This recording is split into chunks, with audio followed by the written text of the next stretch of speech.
Okay, we're going to go to another clip. This one is about how hard can Trump go at Kamala without alienating all his women that support him, all 300 of them. Yeah, Trump lost a lot of women.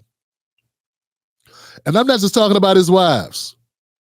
Sprint 63 days to go until the election, 1 week until the big debate between Vice President Harris and former President Trump. CNN senior political commentator David Axelrod is with us now. David, you've seen a few post-Labor Day sprints, and there's an article in the Washington Post, you're actually quoted in it, which suggests that the Trump campaign sees a need to go even harder against Vice President Harris now, perhaps because some of the attacks they've used so far haven't been working. And there's a blind quote in this article that says, quote, "If you think this race is going to be decided by likability, you're making a grave error because neither one of them is going to be liked at the end of this race."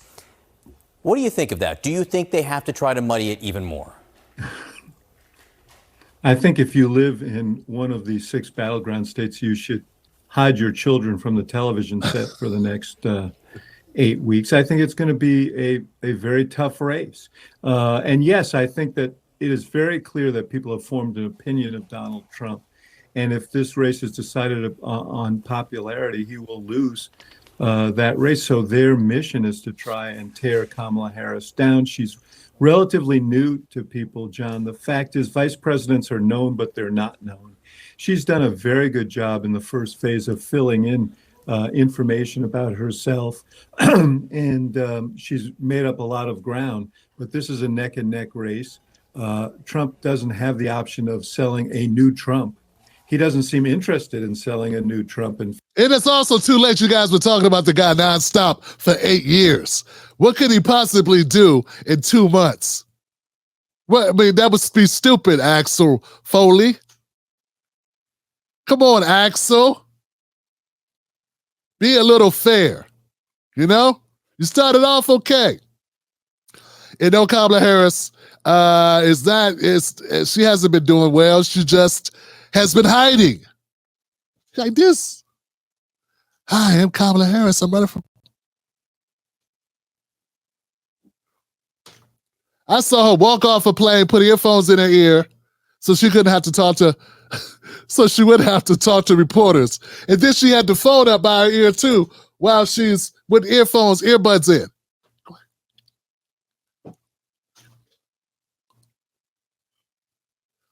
Somebody might ask her a question. Miss Harris, we just wanted to know if you knew what time it was.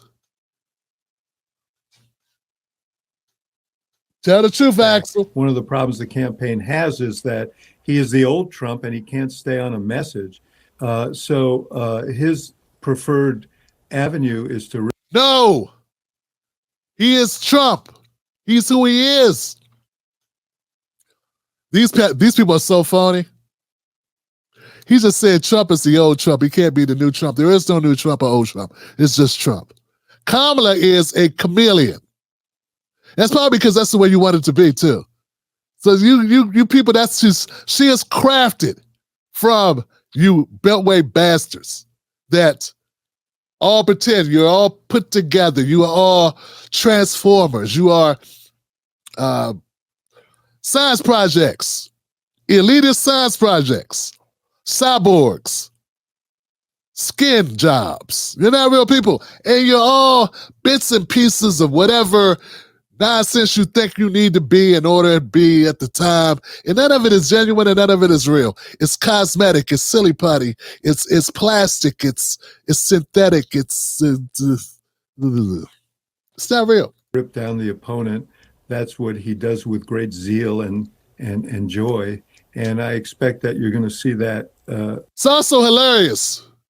And you know what? People like to laugh almost as much as they like joy. Joy. A joyful warrior. Remember that? So when Kamala does it, when he makes jokes, horrible jokes, horrible. When Kamala does it, joy. Laughs at things that aren't even funny. Laughs harder at her own jokes than anybody else in the room. We call that being a hack and a ham. But not Axel Foley and the rest of the Democratic elitist team. Call that showing them who you really are. Short on the real Kamala. From now until the finish. Your friend and partner, old partner, David Plouffe, told Politico on this subject. He said, of course, people get motivated about voting against somebody, but when they're as motivated or more motivated about voting for somebody, there's magic there. The idea that maybe Vice President Harris, whom he's working for now, is animating the base there. How much faith, if you were running this campaign, would you put in that hope? Zero. Axel Foley, I'd like to ask you a question, Axel. Being as though you talk a lot about charisma, you talk about people being animated or whatever, Floffy, whatever his name was, he worked with you in the Obama administration. You guys worked with Obama, both of you in his winning campaign in 08 and 16. 08, was it 08, 2016? Yeah, 16. 8 and 4, 4 and 8, 8 and 12. 8 and 12, that's what it was, 2008, 2012. Here's the question. Do you really think that Joe Biden got more votes than Obama? Like, really? You really think that?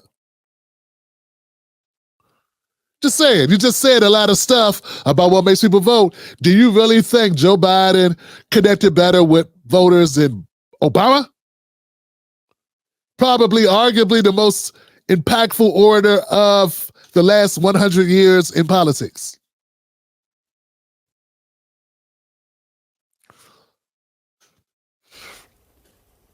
Well, look, David and I are veterans of the Obama campaigns and the Obama campaign of 2008.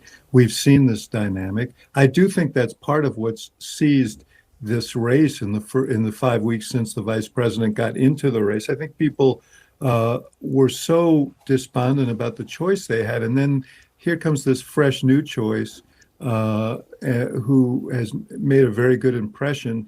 And there is this sense of possibility that maybe we don't have to vote our fears, but our hopes. And that can have a lot of power. I agree with David on that, especially juxtaposed with the kind of grinding negative nature of the Trump campaign, and particularly Trump. I mean, you know, the relentless grinding about how bad the country is and how awful everything is. And yeah, you know, that's what you kind of want to run on that when you're running against a incumbent administration is what Kamala Harris is, the incumbent administration. You kind of want to run on how bad they made the country, right? You guys are running that against Trump even when he wasn't in office. It's weird, right? So isn't that what he's supposed to run on? He's supposed to run on all the crap Kamala and Joe Biden did. He's supposed to be running against Joe Biden. He's supposed to say Joe Biden destroyed it.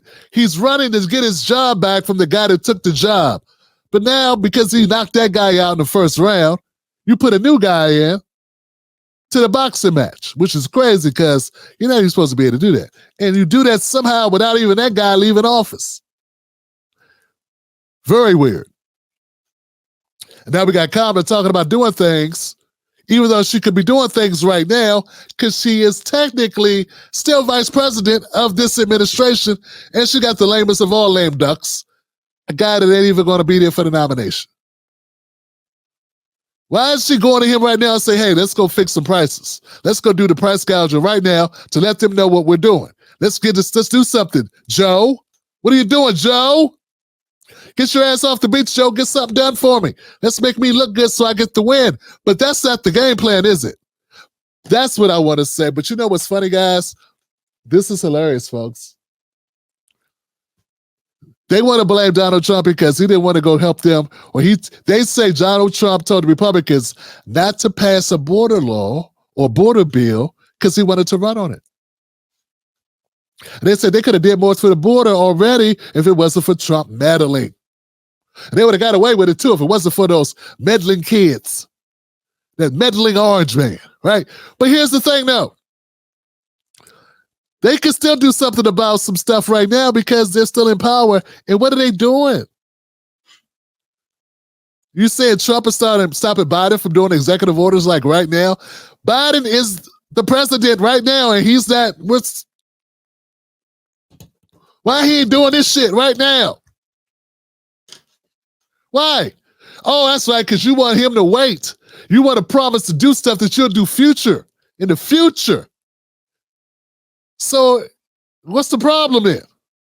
Now you come down, you guys are running on Trump, saying he stopped you from doing things in the past, but now you want to delay doing things now for the future of your damn self. Right? You're in power. Trump's not. Am I making sense, guys? This makes sense? Or am I talking crazy? I know sometimes I talk crazy. It's Friday, man. What can I tell you? I'm tired of the nonsense with these people. And so on, weighs on people. And she has presented a counterpoint to that, a different vantage point about, yes, we have problems, but we have so much going for us. I think there is a constituency for that. The question, John, is this is a very close race, and there's a relative handful of people who are going to decide this. What motivates them? And I think that's going to determine the outcome of this race. Hey, David, who's the incumbent, do you think, in this race? Because when you talk about Donald Trump in his tendency to look toward the past and talk about himself so much, he does play into this role of Vice President Harris maybe trying to paint him as more of the incumbent. Clearly, the Trump campaign doesn't want any of that. Yeah, I think this has been the dynamic from the moment she emerged as a candidate, John. She is the turn the page candidate in this race. At least that's the way it's been so far. That's because he's got a phony-ass media that lies for. That's because that's the way you guys want it to be, and you know it, CNN people. You know it, MSNBC, CNN head, Axel Foley. Yeah, but to people that know she's the vice president, if anybody thinks that she's the change candidate, they're kind of goofy.